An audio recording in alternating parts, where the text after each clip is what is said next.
Nesse momento eu quero cumprimentar a todos com a graça e a paz do nosso Senhor e Salvador Jesus Cristo.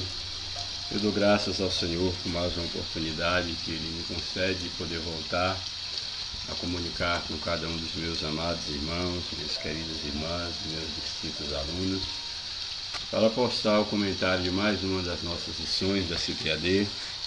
Hoje nós temos a lição de número 3, de 20 de outubro de 2024. A lição de hoje nos traz como título as promessas de Deus para a igreja. Louvado seja o nome do Senhor. Todas essas lições nós estamos trabalhando sobre as promessas de Deus. A primeira lição nós fizemos aí uma leitura panorâmica, um estudo panorâmico da lição. Na segunda lição nós tivemos a oportunidade de falar sobre as promessas de Deus para Israel, a nação de Israel, e hoje estaremos falando sobre as promessas de Deus para a igreja, considerada aí o Israel espiritual de Deus.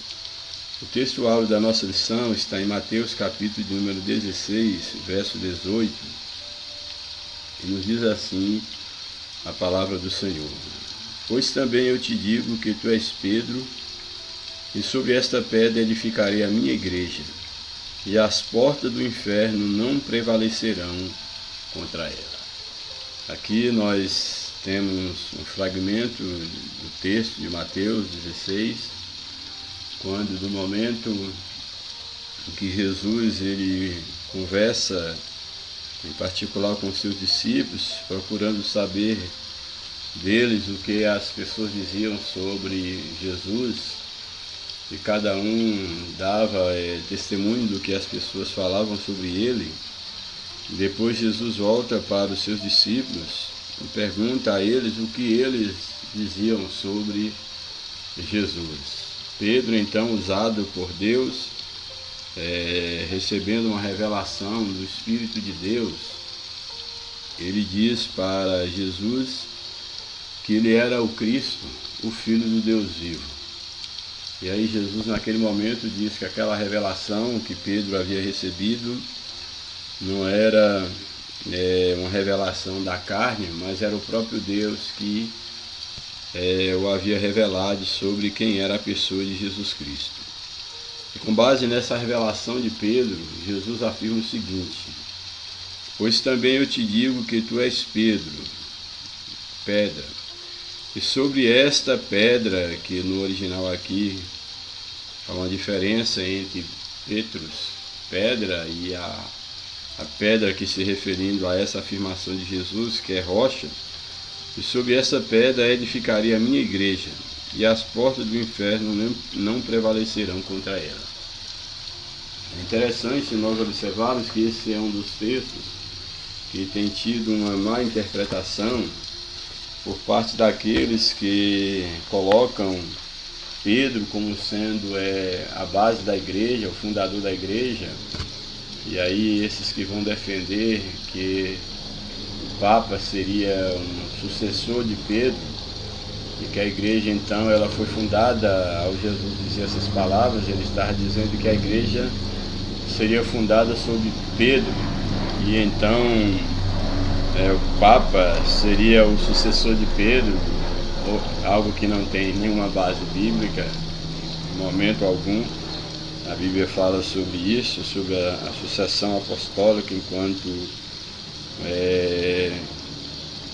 o ministério dos apóstolos, ou os apóstolos, só foram aqueles escolhidos por Cristo, e não há outros, a não ser aqueles, a não ser o caso de Paulo, que foi também escolhido por Cristo, mas não fazia parte dos 12, mas o contexto do texto e o contexto da Bíblia, de uma forma geral, nos apresenta que Jesus é a pedra de esquina, a pedra rejeitada pelos construtores, e ele é o fundamento da igreja, do edifício de Deus.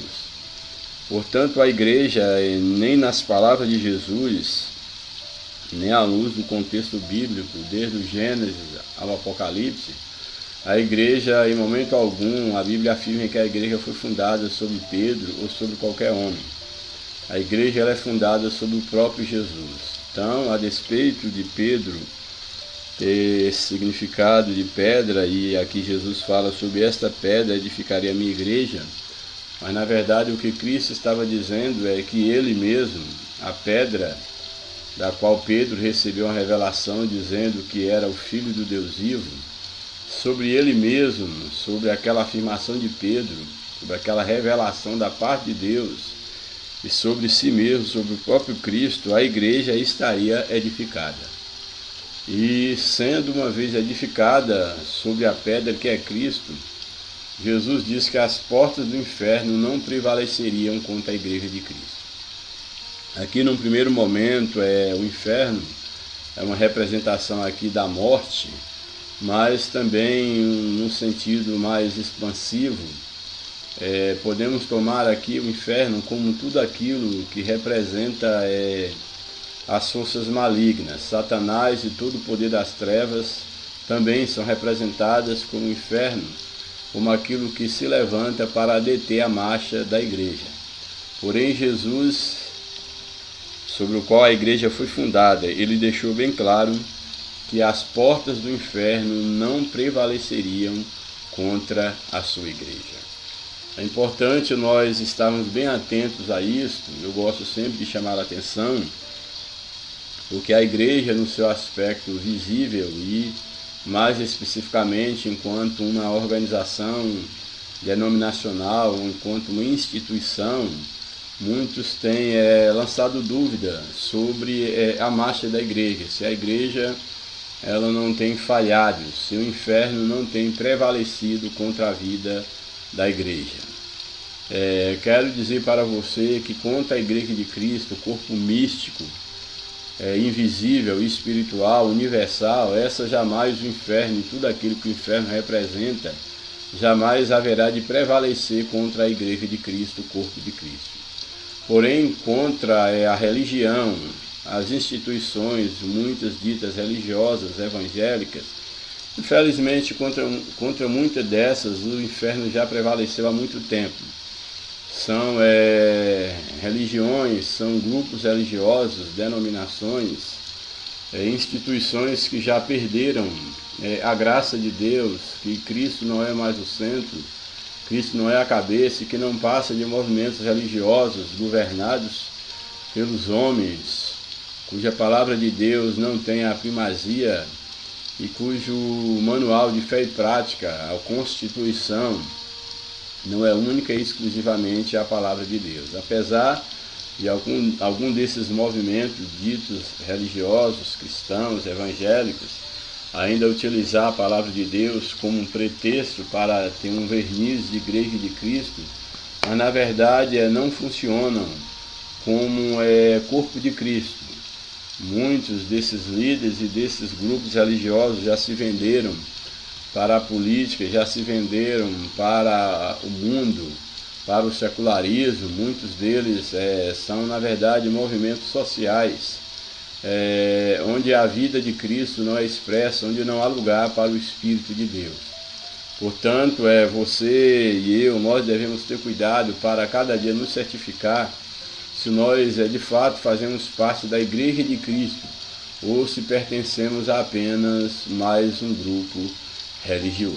Portanto, aí está a promessa do Senhor de que a sua igreja estaria fundada sobre ele e que as portas do inferno jamais prevaleceriam contra a igreja de Cristo. Esse é o segredo, essa é a razão por que nós continuamos de pé. Louvado seja o nome do Senhor para sempre. Só um momento lá.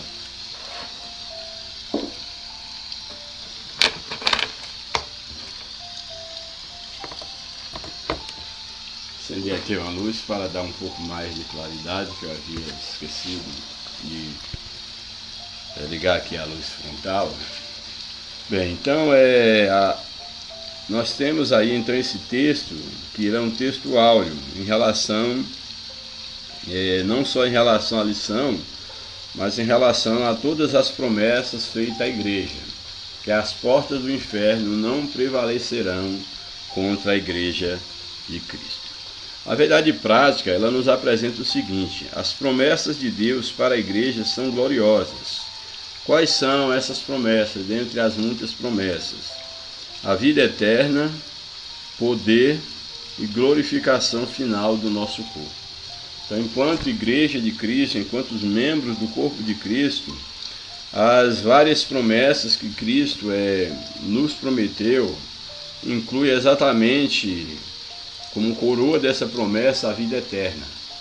Aqueles que estão em Cristo, eles não morrerão para sempre, mas eles passaram da morte para a vida. Ou seja, haverá um momento quando o nosso corpo poderá descer à sepultura, mas assim como Cristo ressuscitou, nós haveremos de ressuscitar, e as promessas de Cristo para nós é a vida eterna, uma vida eterna com Cristo. Então esse é um dos propósitos da existência da igreja. E nós temos como promessa a vida eterna. Também temos a promessa do poder do Espírito Santo, que há de nos conduzir neste mundo, para que nós possamos vencer todas as dificuldades, todas as barreiras, todas as batalhas que sobrevier à vida da igreja.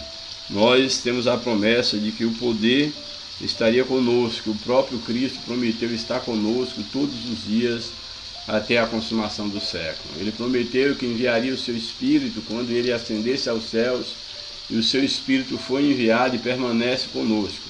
Portanto, nós não somos uma instituição, ou uma mera instituição humana, somos um organismo vivo, somos o corpo de Cristo. E há em nós o poder do Espírito Santo, o poder de Deus habita na vida da igreja. E é esse poder que nos dá a condição de vencermos hoje, vencermos amanhã, e saber que nós já somos mais do que vencedores, porque maior é aquele que está conosco.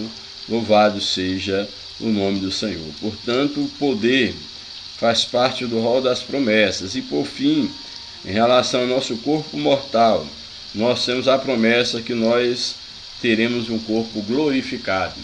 A Bíblia nos diz que quando do arrebatamento da igreja, aqueles que morreram em Cristo hão de ressuscitar primeiro com um corpo glorioso, transformado. E nós que seremos vivos também, nós seremos transformados para encontrarmos com Jesus nos ares. Portanto, aqui a lição, na verdade prática, nos apresenta fragmento dessas promessas: vida eterna, poder para vencer e glorificação do nosso corpo mortal em um corpo incorruptível. A transformação daquilo que é corrupto em incorruptibilidade. Louvado seja o nome do Senhor. O texto que nós temos aqui, os textos para a leitura bíblica em classe, está no livro de Mateus, capítulo 28, verso de número 18 ao verso de número 20. Depois, Marcos 16, 15 a 18 e Atos, capítulo 1, verso 6 até o verso de número 8. Primeiro texto, Mateus 28, verso 18 ao verso 20, nós temos aqui palavras de Jesus dizendo: e chegando-se Jesus, falou-lhes dizendo: é-me dado todo o poder nos céus e na terra. Aqui Jesus, após a sua ressurreição, ele se apresenta aos seus discípulos com essas palavras, com essas afirmações. Ele que havia se tornado homem, havia desenvolvido o seu ministério, sofreu, cumpriu com todo o seu ministério, foi crucificado, morreu e ressuscitou. E agora recebeu do Pai todo o poder, tanto nos céus quanto na terra. E ele se dirige aos seus discípulos, que até então aguardavam a promessa, aguardavam a ressurreição de Cristo, que viria de fato ressuscitar também a esperança, e que eles estavam perdendo pelo fato do seu mestre ter morrido.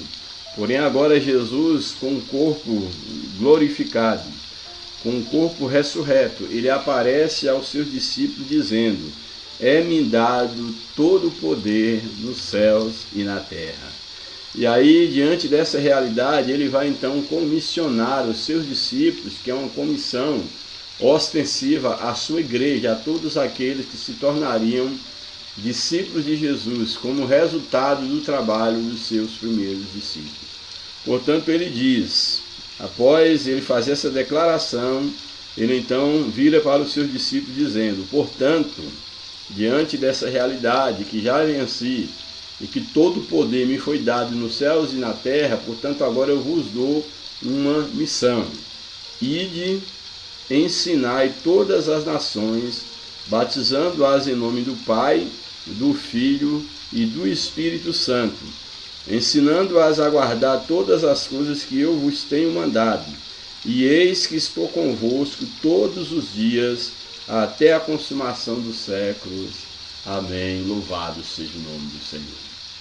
Interessante observarmos que aqui em Mateus 28, aqui no verso de número 19, temos aqui dois termos destacados na ordenança de Jesus, que é ide e ensinai. E num outro momento, no texto bíblico, ele vai dizer: ide por todo mundo, pregai o evangelho a toda criatura. Dá um destaque ao ir para pregar. Aqui fala sobre o ide e ensinai todas as nações.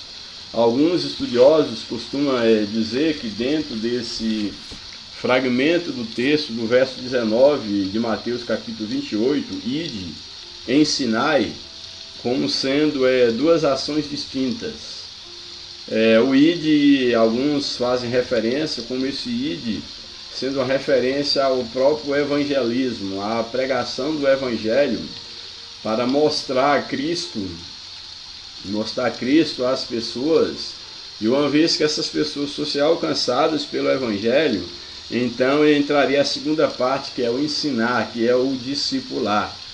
É bastante interessante essa observação, porque em Marcos vai exatamente falar sobre essa questão do ir pregar o evangelho a todas as nações. Isso aqui é bem interessante, porque aqui fala bem especificamente em relação a pregar o evangelho. Aqui no caso, no livro de Marcos, o primeiro evangelho a ser escrito é ide por todo mundo, pregar o evangelho. E aqui em Mateus nós já temos a ordem de ir e ensinar todas as nações.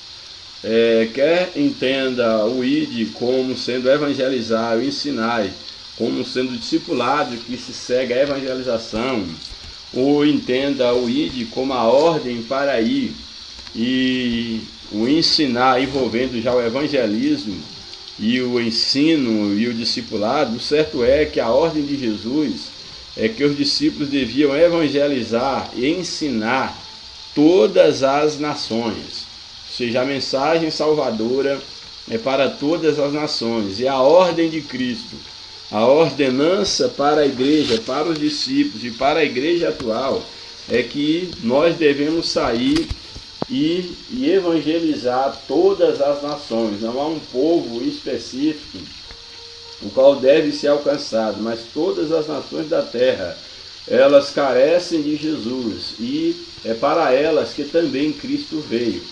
Então todos aqueles quanto recebem, Cristo lhes dá o poder, lhes dão o poder de serem feitos filhos de Deus. Portanto, a ordem daqui de Jesus é essa: ide e ensinai todas as nações. E aí, uma vez ensinadas, uma vez as nações reconhecendo Cristo como Salvador, ele diz: batizando-as em nome do Pai, do Filho e do Espírito Santo. O batismo, como nós sabemos, é o símbolo da justiça de Deus, e assim como Cristo foi batizado, ele deu exemplo para aqueles que têm um encontro com ele, que também cumpra toda a justiça, que comprove publicamente aquilo que já aconteceu no seu interior, que é ser alcançado pelo Evangelho, ser discipulado, ser regenerado, transformar-se numa nova criatura. E a manifestação pública dessa sua identidade com Cristo está simbolizada exatamente no batismo nas águas, que é o que Jesus está aqui ensinando aos seus discípulos. Ide, ensinai todas as nações, batizando-as em nome do Pai, do Filho e do Espírito Santo. Ou seja, que os discípulos deveriam ir no poder do Espírito Santo, debaixo da autoridade de Jesus, que agora havia recebido a autoridade nos céus e na terra, e que o batismo ele deveria ser exercido como sendo uma ordenança e como sendo feito em nome da Trindade Santa, do Deus Pai, do Deus Filho e do Deus Espírito Santo. E aí é interessante porque na sequência, que aí pode dar a entender para aqueles que não vê o ID como evangelismo, mas como um ato mesmo apenas de sair do lugar e ensinar seria o ato de estar evangelizando. Mas é interessante que no verso 20 nós vemos aqui já uma observação mais especificamente em relação ao discipulado, que eu creio que não está no mesmo nível do ensinar e do verso 19. Verso 19, portanto, ide e ensinai todas as nações. Verso 20, ensinando-as a guardar todas as coisas que eu vos tenho mandado. Aqui já fala de um ensinamento mais acurado, aqui já fala de fato de um discipulado, de discipular pessoas para não só conhecerem a Jesus como Salvador, mas aprenderem a viver uma vida com Cristo. Daí a importância na vida da igreja do trabalho do discipulado, daquelas pessoas que são atraídas pela mensagem do Evangelho, que elas sejam ensinadas o que é a vida cristã, como de fato é ser cristãos. Infelizmente, existem muitos que estão vindo às igrejas e muitos estão inclusive sendo batizados, passando a fazer parte do hall de membro, às vezes exercendo até função na igreja, mas pessoas que não conhecem quase nada sobre o que é ser cristão, sobre a vida cristã, que pensam que ser cristão é apenas mudar de religião, é comprar uma Bíblia, vestir uma roupa diferente, um paletó, uma saia, um vestido, uma calça composta. Tudo isso faz parte, mas isso não é vida com Cristo, não é isso. Essa indumentária, todo aquilo que faz parte do comportamento decente, deve fazer vida de qualquer pessoa de moral ilibada e de qualquer cristão que minimamente se preza, deve prezar pela sua maneira de se comportar, de vestir, de andar, etc. Portanto, a ideia aqui do verso 20 é que os discípulos, depois de irem pregar às nações, deveriam ensinar a guardar todas as coisas que Cristo havia ensinado aos discípulos, que é exatamente o que o texto está dizendo, ensinando-as a guardar todas as coisas que eu vos tenho mandado, ou seja, eu tenho ensinado a vocês, eu tenho dado mandamento a vocês, e vocês devem ensinar tudo aquilo que vocês aprenderam para esses que forem alcançados. E aí na segunda parte do verso 20 diz o seguinte, e eis que eu estou convosco todos os dias até a consumação dos séculos. Amém. Louvado seja o nome do Senhor. É importante observar que no verso 18 Jesus diz que todo o poder lhe foi dado nos céus e na terra. E no verso de número 20 ele diz que eis que estou convosco todos os dias até a consumação do século. O que Jesus está querendo dizer com isso? Olha, vocês precisarão de poder para permanecerem firmes, para anunciar o Evangelho. Vocês certamente enfrentarão inimigos da palavra. Vocês enfrentarão um inferno que vai tentar levantar contra a igreja. Porém, nenhum inimigo há de prevalecer, porque todo o poder me foi dado nos céus e na terra. E eu mesmo estarei convosco todos os dias. Então isso deve alegrar o nosso coração em saber que nós somos a igreja de Cristo e que nós não estamos sozinhos. E na verdade o que nós fazemos pelo poder do Espírito. O poder de Deus está conosco, o Espírito Santo está conosco. E Jesus, ele está conosco todos os dias até a consumação do século. Por mais dificuldade que você esteja enfrentando, por mais embates que você tenha que enfrentar da parte do inimigo, você não pode perder de vista que aquele que é o Todo-Poderoso, ele prometeu e ele está conosco todos os dias até a consumação dos séculos. Louvado seja o nome do Senhor para sempre. O outro texto que a lição apresenta é Marcos capítulo 16, verso 15 até o verso de número 17. Marcos capítulo 16, verso 15 e a seguir. Verso 15 nos diz assim: E disse-lhes, ide por todo o mundo, pregai o evangelho a toda criatura. Aqui é o mesmo evento, só que agora sendo registrado pelo evangelista Marcos. Marcos, então, ele apresenta: e disse-lhes, ide por todo o mundo, pregai o evangelho a toda criatura, louvado seja o nome do Senhor. Mateus diz pregar o evangelho a todas as nações. Aqui Marcos, ele é mais abrangente aqui as nações, porque o conceito de nação, alguns podem questionar que existem povos e nações, são contextos diferentes dentro de um conceito político. Uma nação é um povo já organizado, com uma constituição, com alguns ordenamentos que torna ela reconhecida como uma nação a nível mundial. Mas existem muitas raças, muitos povos, muitas tribos que ainda não têm o status de nação. Portanto, aqui Marcos, que é o primeiro evangelho, ele é bem mais abrangente, onde ele diz o seguinte: ide por todo o mundo. O mundo aqui se refere ao mundo mesmo, tanto o mundo da época quanto o mundo atual, já que a igreja continua essa missão. E o mundo aqui contempla as nações, as tribos, todas as etnias, ou seja, a ordenança da pregação do evangelho é para o mundo todo. Isso é muito significativo. Portanto, ide por todo o mundo e pregar o evangelho a toda criatura. Ou seja, onde houver uma criatura, aqui se referindo ao ser humano, onde houver um homem, onde houver um ser criado à imagem de Deus, o evangelho deve ser pregado. Essa é a ordem de Jesus, e de todo mundo pregar o evangelho a toda criatura. Aí o verso 16, que é algo bem importante: quem crê e for batizado será salvo, mas quem não crê será condenado. O que Jesus está dizendo é que diante da pregação do evangelho, aqueles que de fato forem alvos da pregação do evangelho e que eles tomarem uma atitude em relação ao evangelho, disso dependerá a sua salvação eterna. Portanto, ele coloca que aquele que crê e for batizado será salvo. Aqui, no primeiro momento, o texto apresenta que todo aquele que crê aqui é bem mais do que acreditar. Crer aqui é o crer segundo as Escrituras, é uma fé para a salvação, não é a fé comum, como todos creem que Deus existe, que há um ser criador de todas as coisas. Essa não é uma fé suficiente para salvar. A fé para a salvação é uma fé relacional. É uma fé que leva o homem a reconhecer-se pecador e que ele precisa de um grande Salvador, que ele precisa voltar-se para Deus, porque somente o próprio Deus é quem vai brotar, inclusive, essa fé no seu coração para a salvação.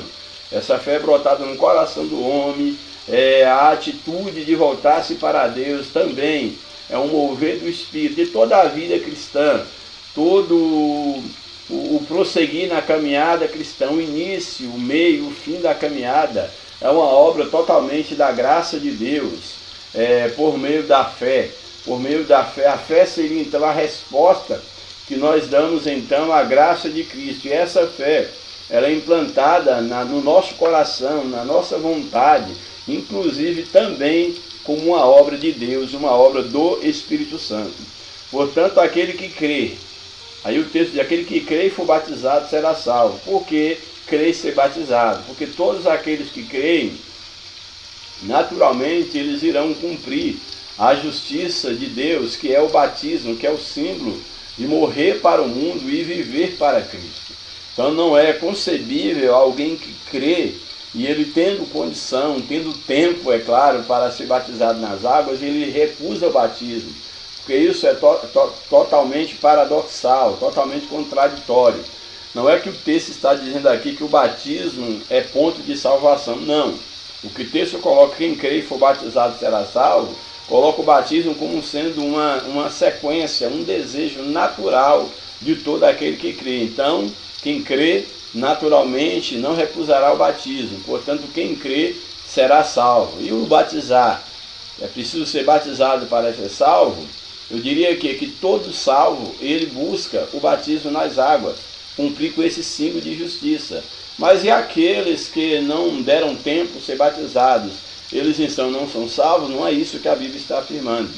Nós vamos olhar o contexto imediato do texto, ele diz o seguinte: mas quem não crê será condenado. Nem é preciso citar mais quem não crê for batizado, porque o texto já parte do princípio que quem não crê como diz as Escrituras, quem não tem um relacionamento com Deus, aquele que não nasceu de novo, não faz nem sentido falar do batismo, porque o batismo não é para salvar, o batismo é para salvo. Então, se alguém não crê, ele será condenado. Por que não há necessidade, se quem não crê e não for batizado? Porque não é desnecessário o termo quem não crê e não for batizado, porque batismo não é salvação. Batismo é uma sequência, um anelo natural daquele que crê no Evangelho e tem condição, tem tempo. Porque há pessoas que creem e não têm condição de ser batizado. Às vezes crê já no leito de morte, crê já no último momento, inclusive entre ele e Deus, a voz do Espírito fala no seu coração.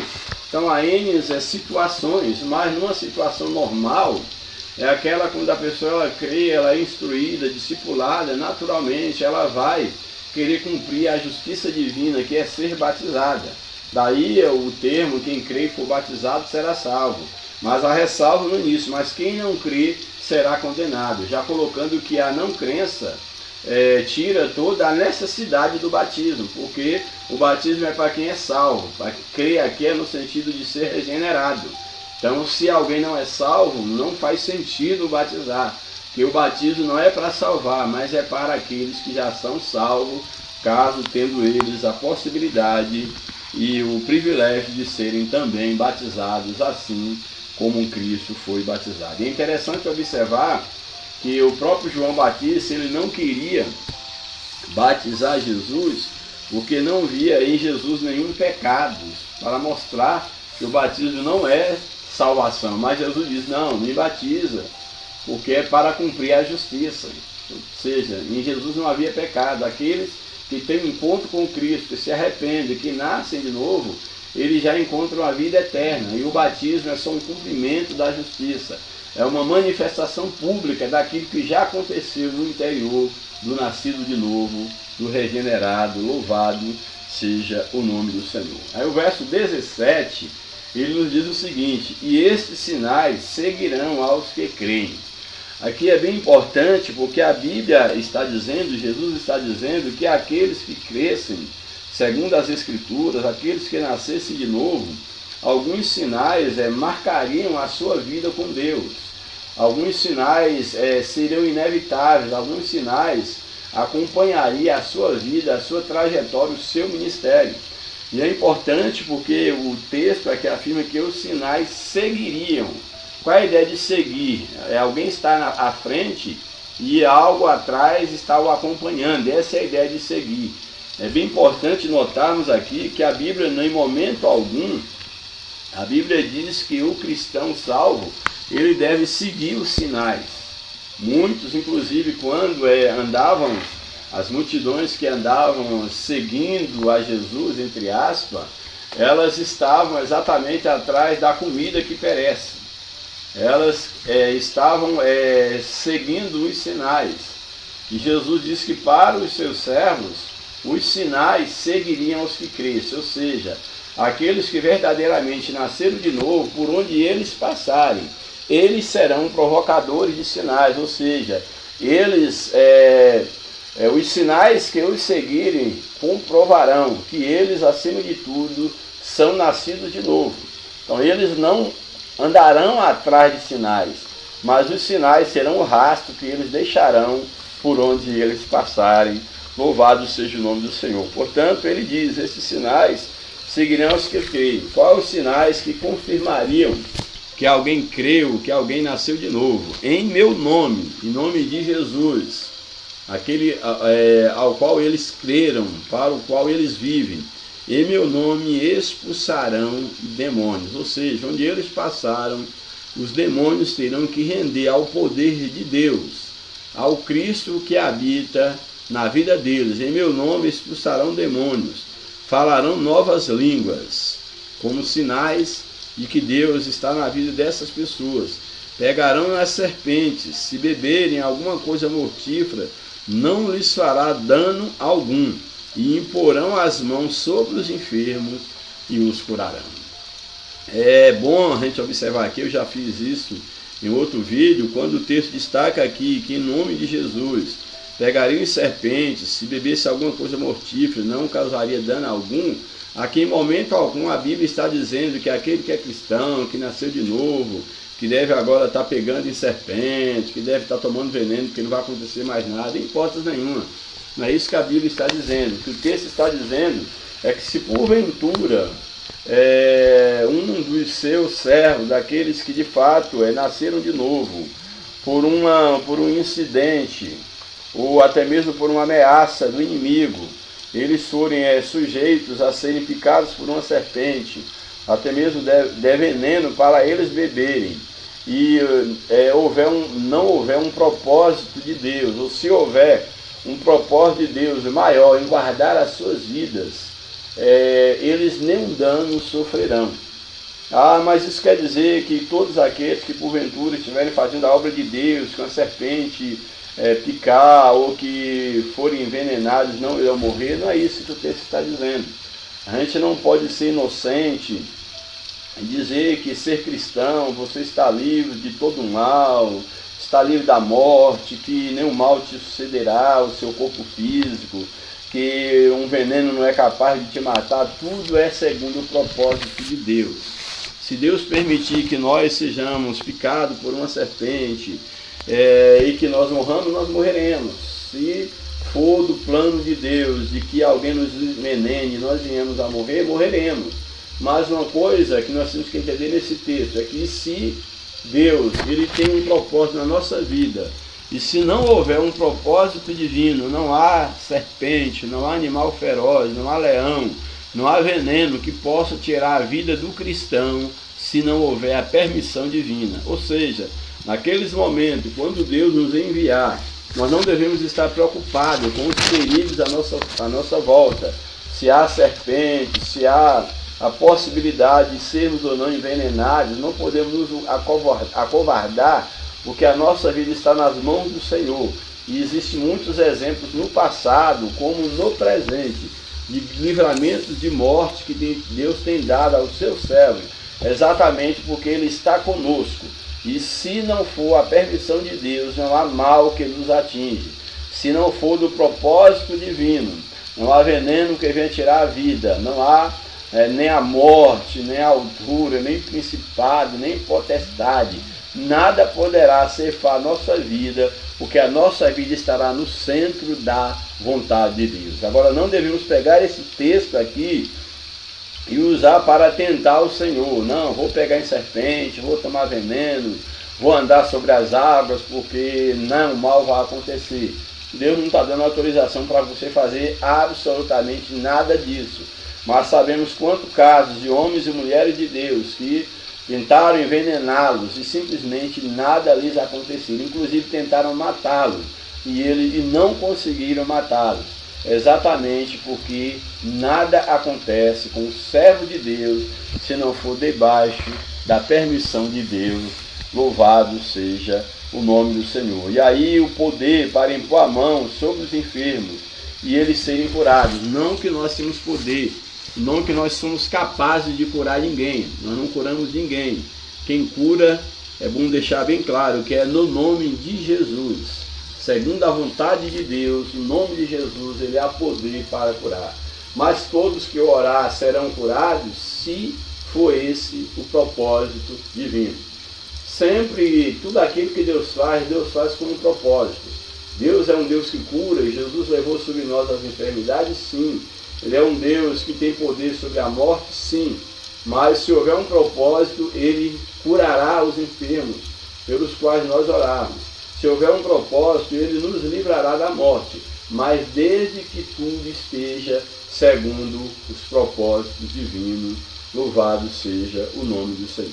E por fim, o último texto, Atos capítulo 1, verso de número 6 até o verso de número 8. Atos capítulo 1, versos 6, 7 e 8. Nos diz aí o verso 6 do capítulo 1. Aqueles, pois, que se haviam reunido, perguntaram-lhe dizendo: Senhor, restaurarás tu neste tempo o reino a Israel? Aqui um dado contexto, alguém pergunta a Jesus: vem cá, mas já vai ser agora, nesse momento, que tu vai restaurar o reino a Israel? Eles estavam preocupados com o reino material, com o reino político, porque até então eles não haviam entendido qual era o verdadeiro sentido, o reino que Jesus veio estabelecer. Jesus não veio aqui para estabelecer um reino político. Jesus veio para estabelecer o reino espiritual, o reino de Deus no coração dos homens.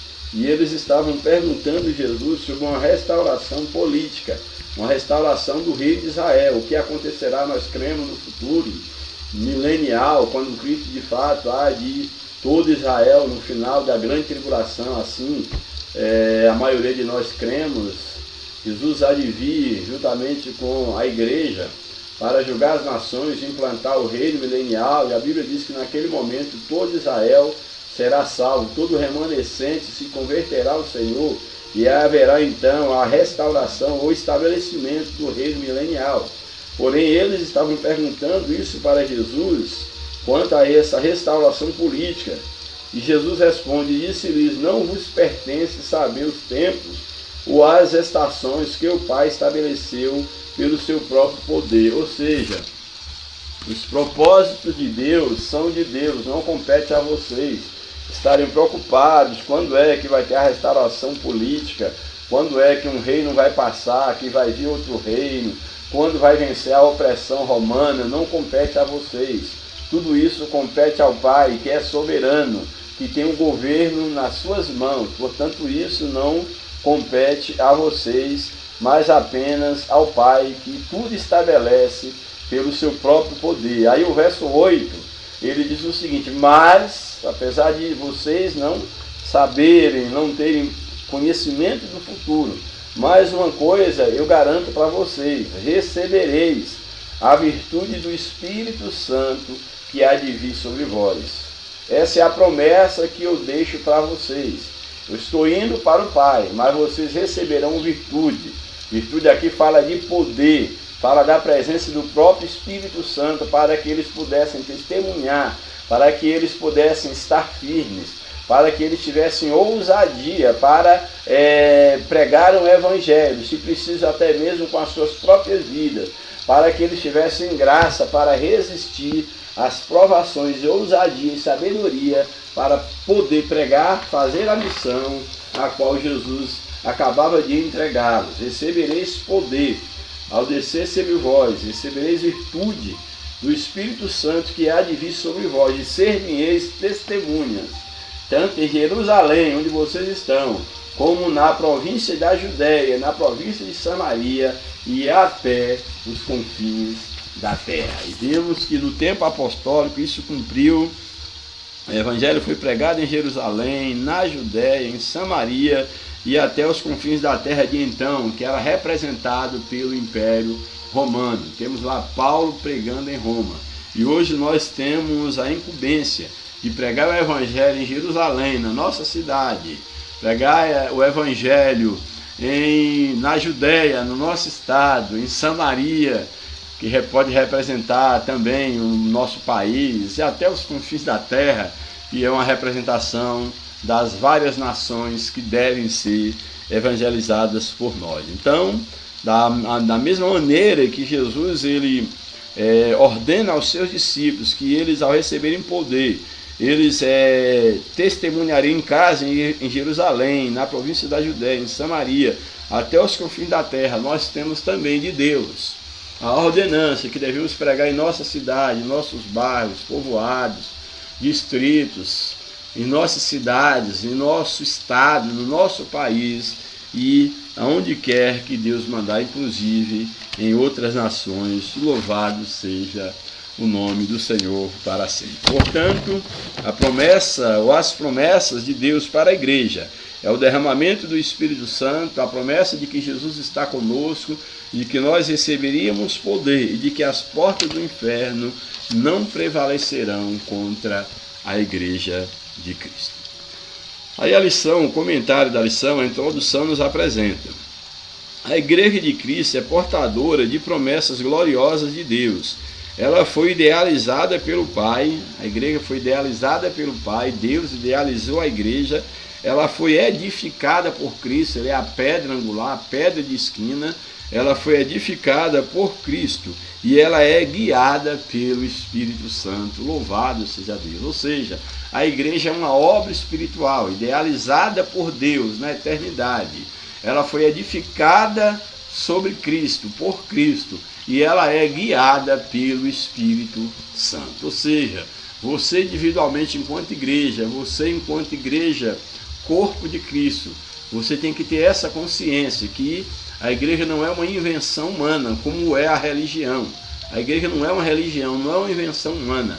A igreja ela foi projetada por Deus na eternidade. Ela foi edificada sobre Cristo e ela é guiada pelo poder do Espírito Santo, não por teologias humanas, não por filosofias humanas, por ideologias outras, mas é o próprio Espírito Santo quem deve ser o guia da sua igreja. Louvado seja o nome do Senhor para sempre. Portanto, a igreja é a comunidade dos salvos em Cristo Jesus, para adorá-lo, para servi-lo e ser a agência propagadora do Evangelho de Jesus Cristo aqui na terra. Louvado seja o nome do Senhor. Por isso, nesta lição, estudaremos a respeito da natureza das promessas divinas feitas à igreja, as promessas propriamente ditas e as condições para viver essas promessas de Deus para ela. Ou seja, Cristo nos fez a promessa, mas é necessário que nós estejamos dentro das condições, dos requisitos necessários para sermos vistos como igreja de Cristo e para que as promessas de Deus sejam uma realidade na vida da sua igreja. Primeiro tópico da lição: a natureza da promessa de Deus para a igreja. Primeiro subtópico: a promessa de sinais sobrenaturais. Sinais sobrenaturais é uma promessa feita à igreja. O Evangelho de Mateus 28, 18 ao 20 revela o estabelecimento da grande comissão de Cristo para os discípulos, ou seja, a grande ordenança, que é pregar o Evangelho. Essa é a grande comissão da igreja do passado, da igreja no presente, que é a pregação do Evangelho de Cristo. Essa é a nossa comissão. Nessa comissão, 3 palavras resumem a tarefa. Em que consiste a tarefa aí da comissão? É o ide, que também pode ser uma referência ao evangelizar, o ensinar, que é uma referência ao discipulado, e o batismo, que é exatamente esse símbolo da justiça de Deus, esse símbolo público que vai representar a nova vida interior que nós recebemos de Cristo. Em Marcos 16 temos uma promessa de que sinais sobrenaturais ocorreriam para confirmar a obra da grande comissão. Dessa forma, como a igreja de Cristo, ao proclamar a mensagem de arrependimento e salvação, devemos esperar que milagres em nome de Jesus aconteçam como realidade de que o reino de Deus está agindo no mundo. Ou seja, os sinais são uma comprovação de que de fato somos a igreja de Cristo, que essa obra é espiritual, que o inferno tem que se dobrar, as enfermidades têm que se dobrar, que o inimigo ele não pode prevalecer contra o poder que rege a vida da igreja. Portanto, estamos diante de uma promessa de confiança na obra da evangelização, porque de forma sobrenatural o Senhor está conosco. Louvado seja Deus. Subtópico 2. A promessa do revestimento de poder. Com base na promessa de Cristo para seus discípulos em Atos 1, nosso Senhor faz uma promessa de capacitação espiritual para a proclamação do Evangelho de Cristo, quando ele diz: recebereis a virtude do Espírito Santo. Louvado seja a Deus. É a promessa do batismo no Espírito Santo para capacitar o crente na transmissão das boas novas de salvação, além do poder para proclamar a capacitação do Espírito também nos forja como testemunhas de Cristo em nossa família, bairro, cidade e nações. É no poder do Espírito Santo que nós podemos prosseguir, que a igreja ela continua triunfante, marchando, e nada barra a marcha da igreja, exatamente por causa do revestimento do poder do Espírito Santo. Portanto, estamos diante de uma promessa de capacitação espiritual para a evangelização, para o discipulado, para poder batizar as nações e para poder mostrar o poder de Deus, mostrar a Deus às nações através da nossa vida. Subtópico 3, promessas espirituais para uma instituição espiritual. Interessante que todas as promessas que Jesus deu aqui são promessas espirituais, porque a igreja é uma instituição espiritual. A igreja, antes de ser uma organização, uma instituição organizada, ela é uma instituição espiritual.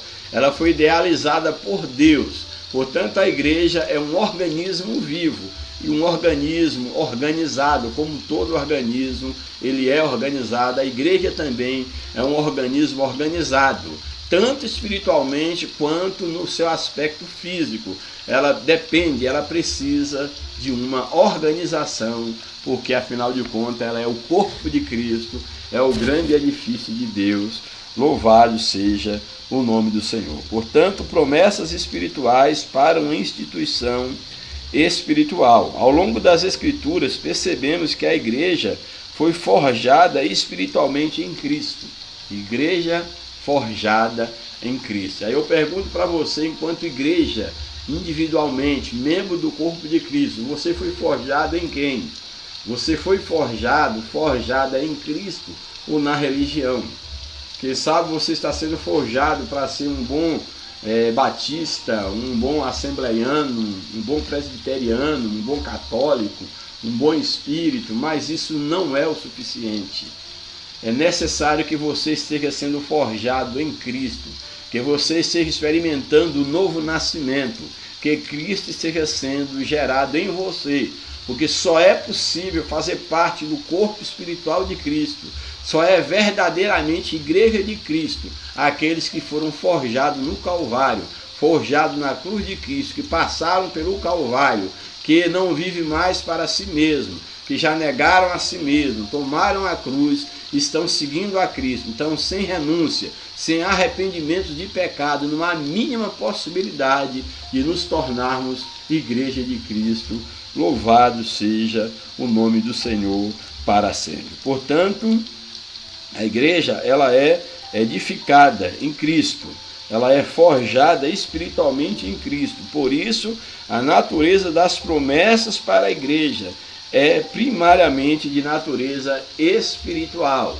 Há bênçãos materiais para nós, sim, mas a igreja, acima de tudo, é uma agência do reino de Deus aqui na terra.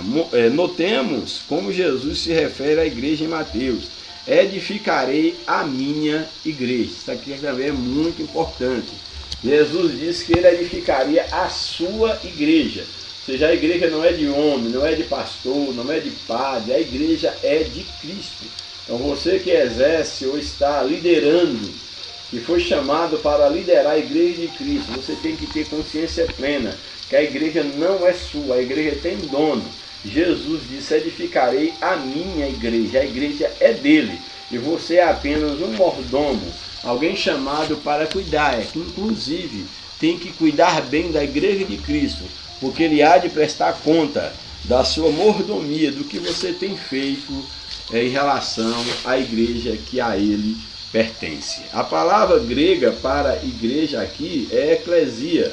É um termo que remonta a uma reunião de pessoas chamadas do mundo para participarem ativamente do reino de Deus. Então, a eclesia, no sentido restrito ou estrito, se referindo à igreja, é que essa palavra é mais abrangente, no sentido grego, há uma reunião para a política, para tratar de um assunto da cidade qualquer, mas em se tratando da igreja, esse termo aplicado à igreja fala exatamente de um povo chamado para fora das práticas mundanas, chamado das trevas para viver única e exclusivamente para Deus. Esse é o sentido de eclesia em termos bíblicos, em termos teológicos, em termos cristãos. Igreja é aqueles que foram chamados para fora, separados, chamados do mundo para viverem para Cristo. Do mundo, entenda-se aqui, das práticas pecaminosas. Isto é possível pela obra poderosa de nosso Senhor na cruz. Por isso a igreja é denominada no Novo Testamento como o corpo de Cristo. Nós somos o corpo, Cristo é o cabeça da igreja. É também chamada como templo de Deus, ou seja, o lugar da habitação de Deus. É chamada de noiva de Cristo. Temos que guardar a pureza como uma noiva que aguarda e que se resguarda para o seu noivo, assim é a igreja. Assim, uma instituição espiritual tem promessas espirituais para serem confirmadas em seu ministério aqui no mundo. Louvado seja o nome do Senhor para sempre. O tópico número 2, as promessas de Deus para a igreja. Primeira promessa, promessa de vida eterna. A igreja é uma obra espiritual, promessas espirituais. Promessa de vida eterna, o estabelecimento da grande comissão do nosso Senhor, como vimos em Mateus 28 e em Marcos 16, constatamos que a primeira e grande promessa para a igreja é a vida eterna, a salvação em Cristo Jesus. Nós não fomos chamados, a Bíblia diz, se a nossa esperança se resume aqui nessa terra, nós somos os mais miseráveis de todos os homens. A promessa maior que nos foi dada é exatamente a vida eterna, a salvação em Cristo Jesus. E se há uma salvação a oferecer, o que fala é exatamente do homem perdido. Só faz sentido salvação para quem se sente perdido. Se você acha que não precisa de um Salvador, se você acha que é salvo, você está totalmente afastado do propósito de Deus, porque Cristo veio para os pecadores, ele veio para os perdidos.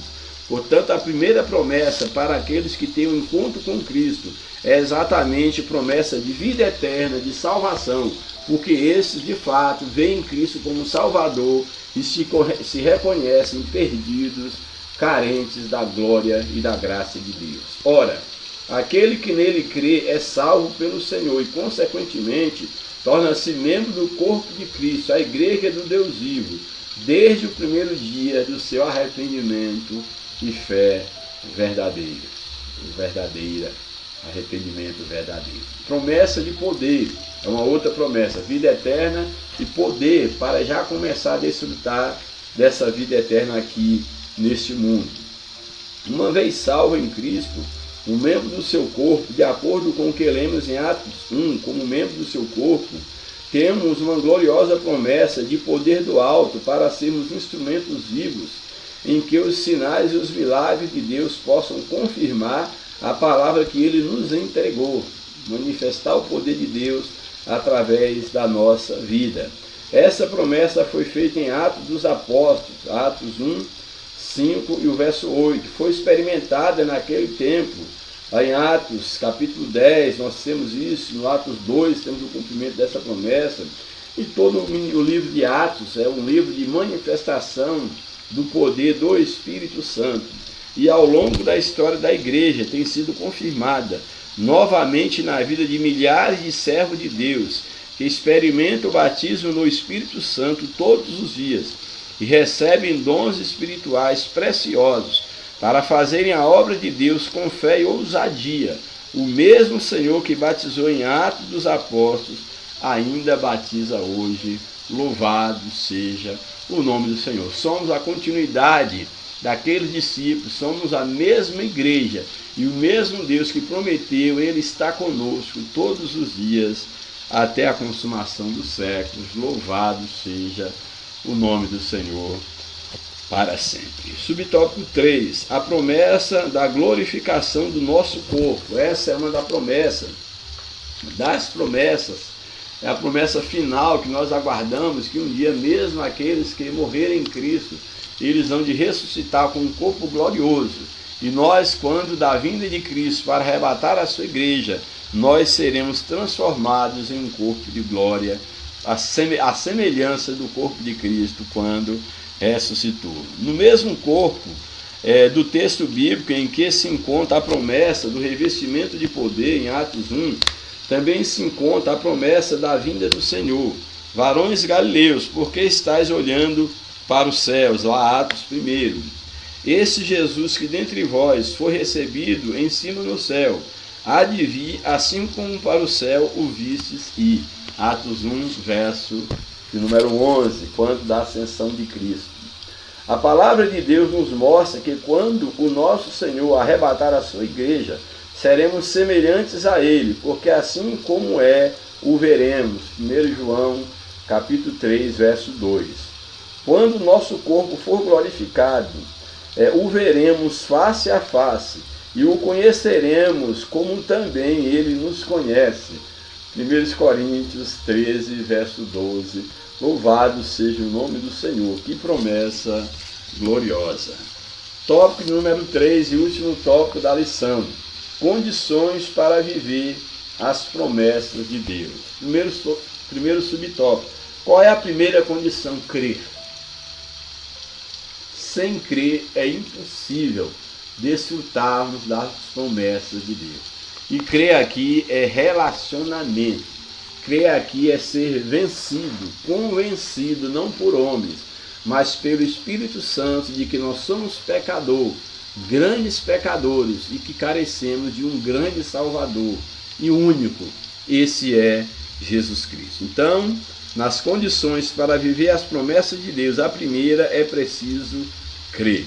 As Escrituras mostram que perseverar na fé em Deus é condição indispensável para viver o tempo do cumprimento de suas promessas, ou seja, esperar em Deus até que do alto sejais revestido de poder. Essa promessa o crer, o descansar, para abrir a porta para a promessa. A Bíblia mostra que Abraão recebeu uma promessa de que seria pai de uma grande nação, e ele creu em Deus, perseverou na fé, e isso lhe foi imputado como justiça, e Deus cumpriu a promessa feita a Abraão.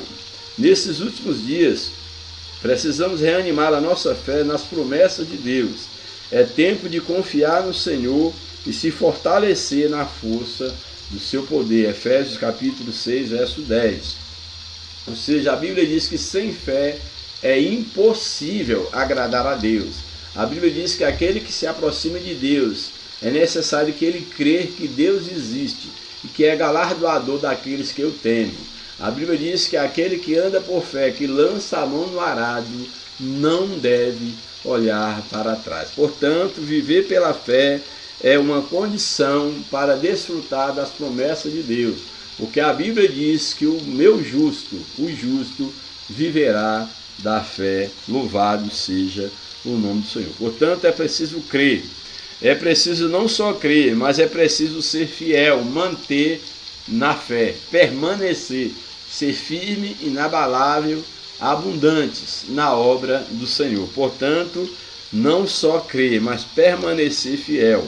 Uma vez que cremos no Senhor, devemos nos apresentar a Ele de maneira fiel. Os discípulos de Cristo, conforme nos mostra o livro de Atos, permaneceram fiéis diante do que ouviram diretamente do Senhor. Atos 1, 8, 2, 1. Não importa o tempo que passe, nos apresentaremos a Deus em fidelidade, como fez Jó, que mesmo sem saber que era alvo da malignidade do diabo, que tirou-lhe os bens, os filhos e a saúde, ele manteve fiel, permaneceu fiel mesmo diante das adversidades. Como Daniel, que mesmo lançado na cova dos leões, ainda permaneceu fiel ao Senhor. Tomemos as palavras de Jesus: ser fiel até a morte e dar-te-ei a coroa da vida. Ou seja, ser fiel até que você morra, ou ser fiel até mesmo que seja preciso morrer pela sua fé. Seja fiel para que você tome posse da coroa da vida.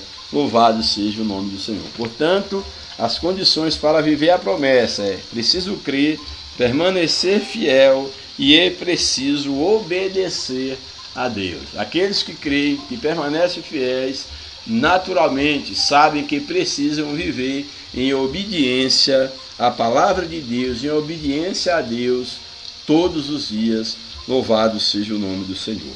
Obedecer é a condição para que Deus cumpra suas promessas na vida de alguém ou de um povo, bem como da sua igreja. Ou seja, sem fé, sem confiança, sem perseverar no Evangelho, sem obedecer à palavra de Deus, obedecer ao próprio Deus, é impossível desfrutar das promessas divinas.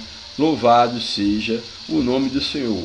A ordem era clara para os discípulos: ficai, porém, na cidade de Jerusalém, até que do alto sejais revestidos de poder. Ficai em Jerusalém, fique na dispensação de Deus, permaneçam na crença, permaneçam na fé, porque certamente vocês receberão o poder do alto, vocês receberão capacitação para permanecerem firmes e para serem arautos da mensagem salvadora que Cristo entregou a cada um de nós. Louvado seja o nome do Senhor. Há tanto valor para Deus na obediência que a Bíblia diz que é melhor obedecer do que oferecer sacrifício. Eu acho isso aqui muito importante. Tem pessoas que estão preocupadas em oferecer um sacrifício para Deus, em sacrificar para ir ao culto. Devemos sim, para dar uma oferta, para ir em algum lugar, ir às vezes até debaixo de chuva para a igreja, para poder ajudar o necessitado, ofertar. Tudo isso é importante. Mas se isso não for precedido por uma fé sincera, pela obediência a Deus, isso não tem valor nenhum. O que é melhor obedecer a Deus do que sacrificar a homens, do que querer fazer sacrifício para Deus, que não passa de sacrifício de tolo. A vida cristã deve ser uma vida de sacrifício, sem sombra de dúvida, mas qualquer sacrifício que nós fizermos, devemos fazer porque já somos salvos, devemos fazer porque já temos fé, devemos fazer porque nós somos obedientes a Deus, e uma direção, e um direcionamento do Espírito, quer que eu faça alguma coisa, quer que eu deixe de fazer, que tudo seja em obediência à voz de Deus, porque melhor é obedecer do que sacrificar. Louvado seja o nome do Senhor. Assim, é tempo de estar na presença de Deus em santa obediência. Louvado seja o nome do Senhor para sempre. E por fim, a conclusão. As promessas de Deus para a igreja do nosso Senhor e Salvador Jesus Cristo são de grande valor espiritual. Como igreja, estamos integrados como membros desse corpo espiritual. Por meio de Cristo, as promessas do Senhor são grandiosas para todos que fazem parte da igreja. Nele, em Cristo, viveremos as promessas da vida eterna, de poder e de glorificação final do nosso corpo. Os planos de Deus para a sua igreja são infalíveis. Assim eu creio. Louvado seja o nome do Senhor para sempre. Que Deus nos ajude, que Deus abençoe a cada um de vocês, que vocês possam viver as promessas de Deus para a sua igreja, possam ter uma vida de fé, uma vida de confiança, de obediência ao Senhor, para que de fato nós sejamos, você seja, eu seja, que nós sejamos instrumentos de honra nas mãos do Senhor, para mostrar ao mundo que Jesus é o Salvador. Que Deus nos abençoe. Oreis por mim, por minha família, e que Deus abençoe você e toda a sua família. Em nome de Jesus, um grande abraço, graça e paz. Até a próxima oportunidade. Em nome de Jesus. Amém.